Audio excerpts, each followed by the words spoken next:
सपना जैसे ससुराल आई, बेचारी बैठी भी नहीं थी कि सपना की सास बोली, क्या दे दिया तेरी माँ ने आज तुझे।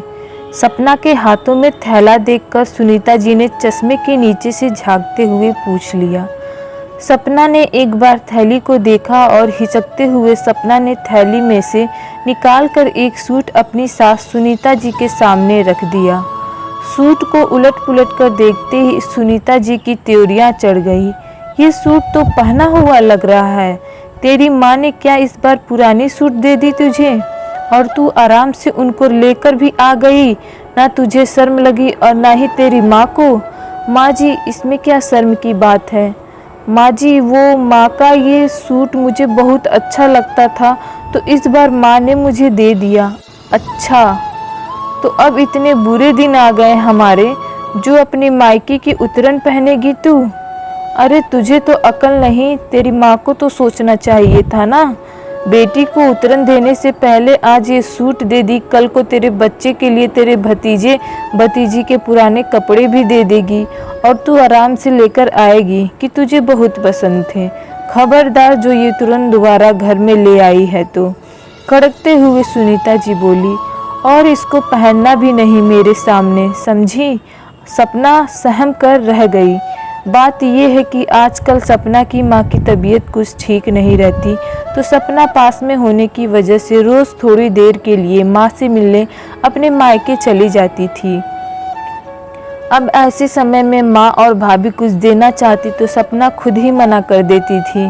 कहती थी, मैं तो सिर्फ माँ से मिलने आ जाती हूँ, इसलिए प्लीज़ आप लोग ये लेना देना मत किया करो। खुशी का माहौल हो तो मुझे भी कुछ लेना अच्छा लगता है, लेकिन इस वक्त आप लोग पर बेवजह का बोझ डालना मुझे बिल्कुल अच्छा नहीं लगता। मुझे बहुत बुरा लगता है। बस मैं माँ के साथ ज़्यादा वक्त गुजारना चाहती हूँ, दिन भर उनकी खिदमत करना चाहती हूँ और मुझे कुछ नहीं चाहिए। आज जब सपना अपने मायके माँ से मिलने गई तो माँ की अलमारी में टंगा बनारसी सूट देखकर बोल उठी, माँ तुम्हारा ये सूट मुझे बहुत अच्छा लगता है। जब तुम इसे पहनती थी तो सच में बहुत सुंदर लगती थी। ये सूट आपको नानी ने दी थी ना। माँ, बहुत ही प्यारा सूट है। तब सपना की माँ ने कहा, हाँ बेटा, लेकिन अब कहाँ मैं ये सूट पहनूंगी। तुझे पसंद है तो तू ले जा, मेरी निशानी समझकर, और तू पहनना। माँ की बात सुनकर सपना भावुक हो उठी। ऐसा क्यों बोल रही हो माँ, देखना तुम ठीक हो जाओगी। कहते हुए सपना अपनी माँ के गले से लगकर बिलख पड़ी। उसे भी अंदेशा था कि अब माँ ज़्यादा दिन तक नहीं रहने वाली थी, क्योंकि माँ को कैंसर हो गया था और वो लास्ट स्टेज पर था। बहुत डॉक्टर को दिखाया, लेकिन सबका कहना यही था, कोई फ़ायदा नहीं है ऑपरेशन का, क्योंकि उम्र भी हो गई है और लास्ट स्टेज भी है। तो बस आप लोग सेवा करें जितने दिन भी हैं। वापस आते वक्त माँ ने सपना के थैले में वो सूट डाल दिया, लेकिन जिस सूट को सपना माँ की निशानी समझकर लाई थी, वो उसकी सास को सिर्फ उतरन नज़र आ रही थी और उन्होंने बिना सोचे समझे सपना की बेइज्जती कर दी। सपना का मन खिन्न हो गया था। उसने ठान लिया था कि अब वो कभी अपनी माँ की कोई चीज़ लेकर नहीं आएगी। जहाँ सिर्फ पैसों का मोल है, भावनाओं का नहीं, वहाँ कुछ लाने का क्या फ़ायदा। कुछ दिनों बाद ही सपना की माँ चल बसी। पूरे परिवार में शोक का माहौल था। सपना भी 13वीं तक अपने मायके में ही थी।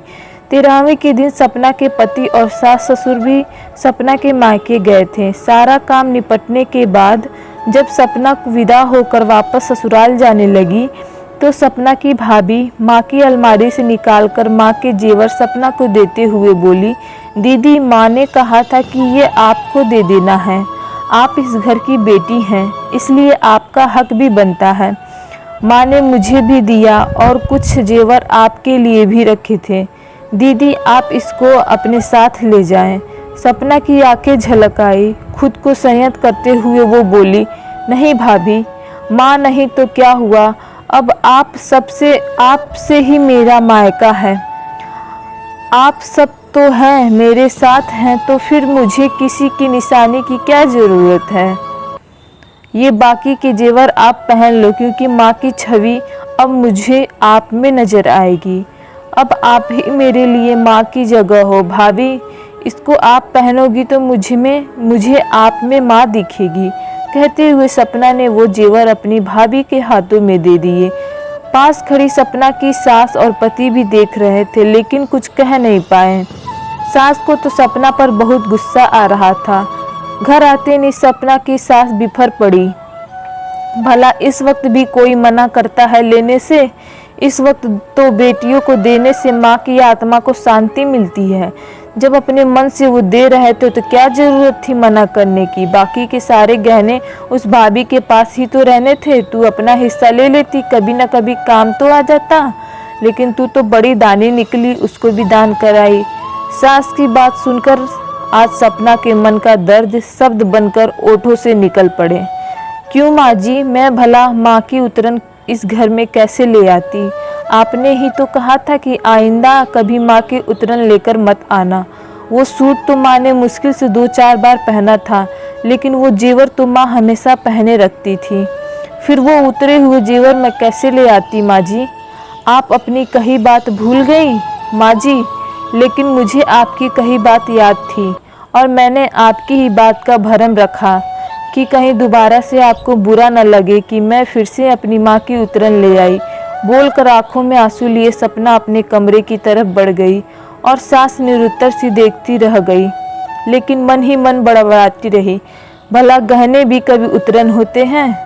मुझे क्या खुद ही अपने पैरों पर कुल्हाड़ी मारो तो मारे, बेवकूफ़ कहीं की। बड़ी दानी बाद में खुद पछताएगी जब भाभी भाई नहीं पूछेंगे।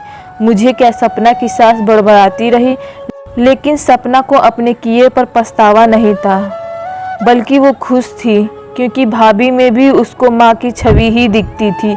और माँ बाप के बाद तो मायका भाभी, भाई और भाभी से ही होता है।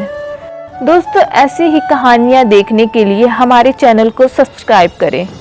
धन्यवाद।